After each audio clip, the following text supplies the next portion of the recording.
මීගසත් වවුලන් අතරත් හොඳ සබැදියාවක් තියෙන බව මම අසා තිබෙනවා. එම නිසාම මේ සබදියාව කුමක්ද යන්නට සොයා බැලීමට මම තීරණය කරා. ඒක නිසාම දවස් කිහිපයක් රැඳී සිටමින් මේ පිළිබඳව නිරීක්ෂණය කරන්නට මම සමත් වුණා. දැන් මීගසේ මල් පිපි ගෙඩි හැදී අවසන්. දැන් වවුලන් එක දෙක මේ ගහට ඇදෙන ආකාරයක් අපට දැක ගන්නට පුළුවන්.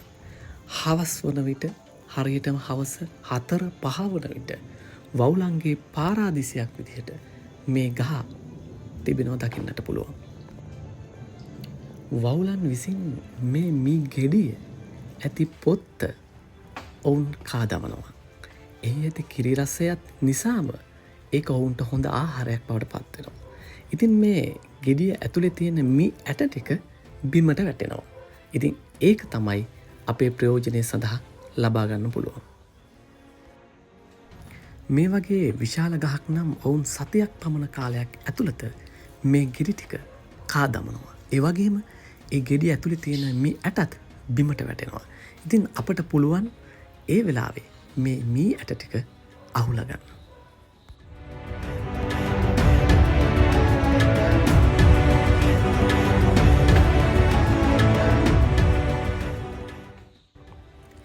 රාත්‍රියේදී වවුලන්ගේ රෑ වැඩමුරය ඉතා සාර්ථකව නිමා කරමින් ඔවුන් දැන් වාසස්ථානවලට යමින් ඉන්නවා. ඉතින් හිරු උදාවත්ම ආරම්භ වන්නේ අපගේ කාර්යභාරයයි.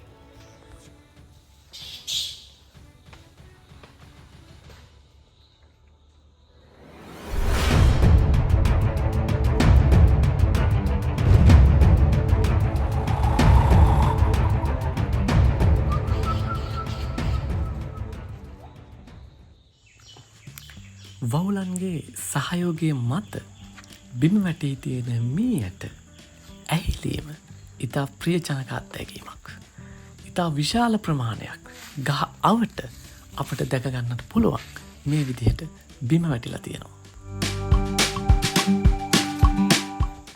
විශාල ප්‍රමාණයක් මේ විදිහට ගහ අවට තිබෙන නිසා බොහෝ වෙලාවක් යනවා මේවා අවුලා ගන්නට.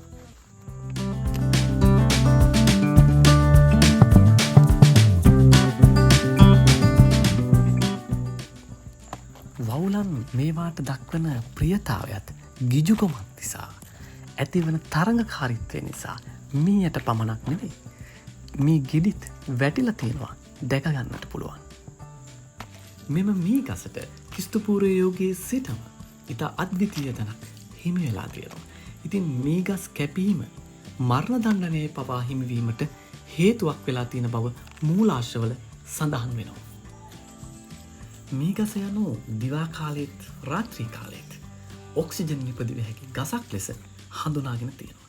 ඉතින් මේ වටිනාකමත් ඒ වගේම කුෂිකාත්මික පැත්තෙන් නැති ප්‍රයෝජනයත් ඒ වගේම ඖෂධීය පැත්තෙන් නැති ප්‍රයෝජනයත් නිසාම අපේ පැරණන් තමන්ගේ සාහිත්‍ය කෘති තුලත් ඒ වගේම පුරාවිද්‍යාත්මක මූලාශ්‍ර වලට අයත් වන සෙල්ලිපි තුලත් මේ මීගසේ වටිනාකම පිළිබඳව සඳහන් කර තිබෙනවා. මෙම වීඩියෝවෙන් මම මීගසෙන් මීතෙල් ලබා ගැනීම පමණක් ඔබට පෙන්නුවත් මේ මීගසෙන් බොහෝ ප්‍රයෝජන තිබෙන බව ඔබ මතක තබා ගත යුතුයි. මීගසක් කැපුවහොත් මරණ දඬුවම් පවා හිමි අපේ රටේ යටත් විජිතකරණයෙන් පසුව මේ මීගසේ ඇති විශේෂත්වයේ වටිනාකම දැනගත් විදේශිකයන් මෙම ගස ඉවත් කිරීම සඳහා සැලසුම් සකස් කරනවා.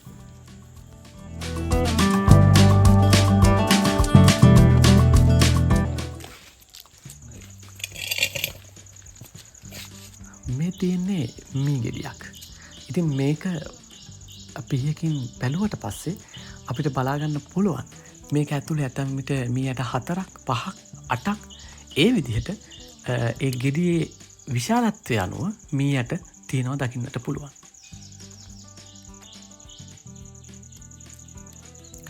අපේ අරමුණ වන්නේ මීතෙල් සිඳ ගැනීම. මේ අහුලා ගන්නා මී ඇට අප ඊළඟට හොඳින් සෝදාගෙන මේ ඇති අපද්‍රව්‍ය ඒ වගේම වවුලන් කා ඉතිරි කර කොටස් හොඳින් සෝදා ගන්නවා ඉන්පසු.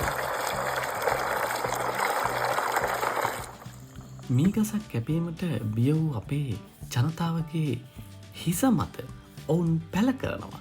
මෙම ලී දේවාල සහ පන්සල් සඳහාගත්තට කමක් නෑ යන මතය පැල කරන්නට සමත්වෙනවා. එතනින් පස්සේ ගොඩක් වෙලාවට මේ ගස් කපා දමමින් විහාර සහ දේවාල ඉදිකිරීමට ලබාගත් බව ඇතම් කතාවලින් අපට දැනගන්නට පුළුවන්. කෙසේ හෝ අද වන විට මිනිසා සහ සුභහදාමත් අතර තිබූ සම්බන්ධය බිඳ වැටීම නිසා මෙම මීගස් කලාතුරකින් කෙනෙක්ට දකින්න ලැබෙන්නේ.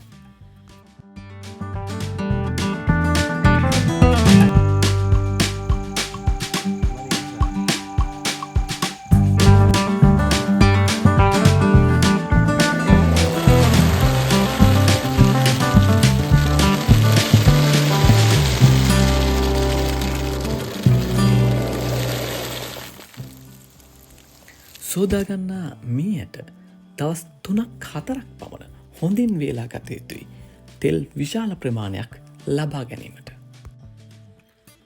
මී තෙල් විශාල ප්‍රමාණයක් ලබා ගැනීම සඳහා අපි සෝදා වේලාගත් මීයට ඊළඟට අපි තම්බා ගැනීම සිදු කරනවා.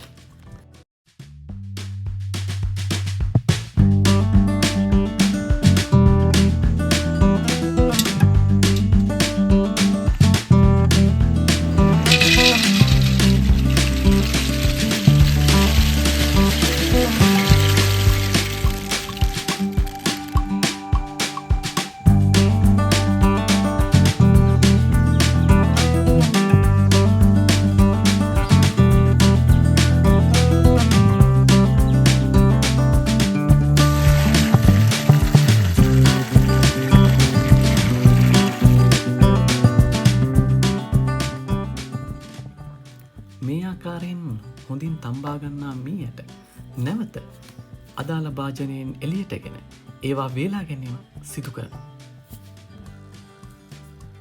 වවුලන් මේ මී ගෙඩිය කෑමෙන් පසු දමන වසුරු ඉතාමත් යෝග්‍යයි කෘෂිකාර්මික කටයුතු සඳහා.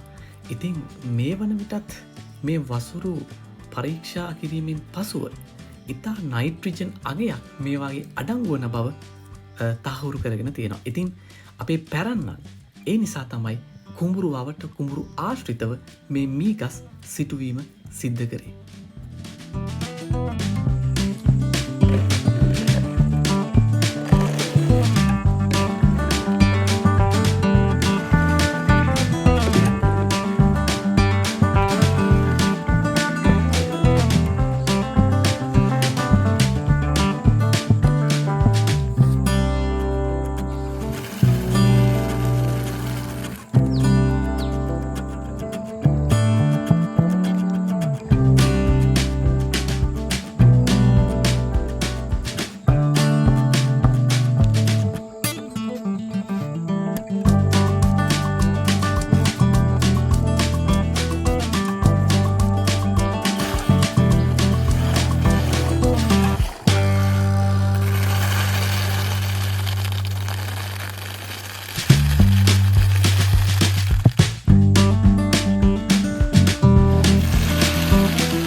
අතීතයේ සිටම මේ වගේ ලබා ගන්නා තෙල් වලින් ආහාර පිස ගැනීම, ඒ වගේම පහන් දැල්වීම, ඒ වගේම ඖෂධීය වශයෙන් භාවිතා කිරීමත් සිදු කර තිබෙනවා.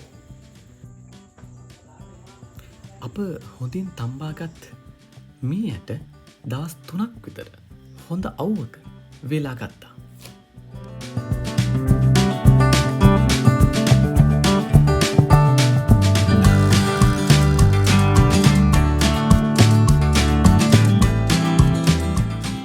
හරි මේ ටික මං හිතන්නේ දැන් හොඳට වේලිලා තියෙන්නේ. වේලුණාම තමයි මෙන්න මේ වගේ මේ සද්දයක් එන්නේ. සාමාන්‍යයෙන් අර සියඹලා වේලුණාම එන්නේ සද්දේ. ඉතින් මේක දැන් හොඳටම වේලලා තියෙන්නේ. දැන් ඉතින් මේක තියෙන්නේ අපිට හිඳ ගන්න. එතකොට මේක හිඳ ගන්න පැරණි කාලේ නම් සෙක්කුව කියලා උපකරණයක් භාවිතා කරා මේ තෙල් හිඳින්න. හැබැයි දැන් මේවට ඕන තරම් මැෂින් තියෙනවා. අපි බලමු හිඳලා මේක කොච්චර තෙල් ප්‍රමාණයක් අපිට මේ ටිකෙන් ගන්න පුළුවන්ද කියලා. එතකොට වේලුණාට පස්සේ මෙන්න මේ පොත් අයින් කරගන්න හරිම ලේසි. මෙන්න මේ වගේ තමයි තියෙන්නේ. කඩපුවාම මෙන්න මේ වගේ හොඳට වේලිලා තියෙන්නේ. දැන් මේක අපි තෙල් හිඳින මෝලකට අරන් ගිහිල්ලා අපිට හිඳගෙන බලන්න පුළුවන් කොච්චර තෙල් ප්‍රමාණයක් මේකෙන් ගන්න පුළුවන්ද කියලා. මීයට කෙටීම පහසු කිරීම සඳහා 10 පොතු මේ මීයට සඳහා එකතු කරා.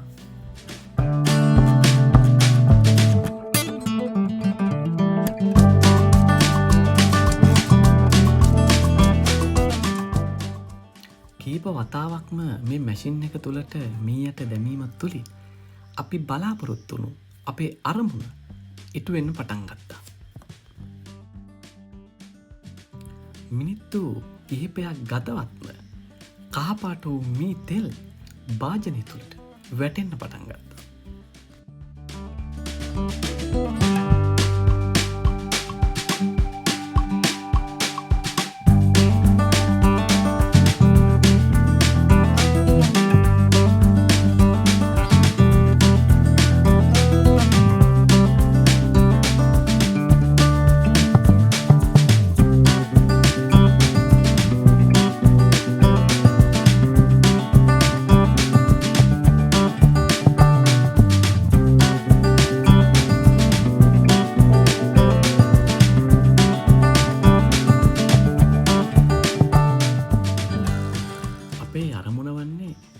නැවත මේ මේටි මැෂින් එකට දැමීම තුළින් මේවායේ ඇති මී තෙල් උපරිම ප්‍රමාණයක් අපට ලබා ගැනීම.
තියෙන්නේ අපි දැන් ගිහිල්ලා මෝලට ගිහිල්ලා ඒ හිඳගත්ත මී ඇටවල තියෙන මී.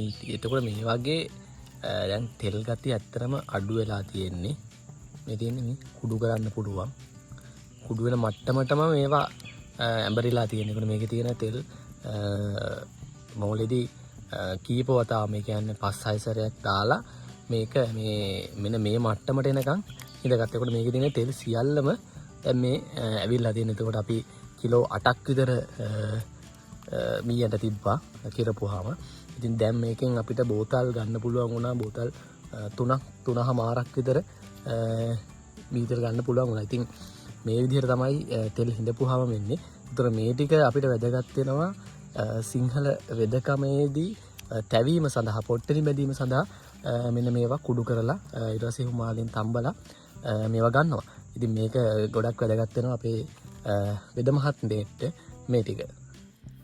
මාස 1.5ක පමණ මහන්සියෙන් ලබාගත් වීඩියෝ තුලින් අපි බලාපොරොත්තු වන්නේ මේ ගස පිළිබඳව ඔබට අවබෝධයක් ලබා දෙන්න. ඒ වගේම එක් වටිනාකමක් පිළිබඳව අපි ඔබව දැනුවත් කරා. ඉතින් අපි තෙල් ලබා ගැනීම සම්බන්ධව ඔබව දැනුවත් කරා. ඉතින් මේ ගසෙන් තෙල් ලබා ගැනීම පමණක් නොව මම කිව්වා කෘෂිකාර්මික වශයෙන් ඒ වගේම ඖෂධීය වශයෙන් ඉතාමත් වටිනා පරිසර හිතකාමී ගසක් තමයි මේ ගස කියලා කියන්නේ. ඉතින් ඔබේ ඉඩමෙත් ලොකු ඉඩ ප්‍රමාණයක් තියෙනවනම් මී ගහටත් යම් කිසි ඉඩ ප්‍රමාණයක් වෙන් කරන්න කියලා අපි ආරාධනා කරනවා.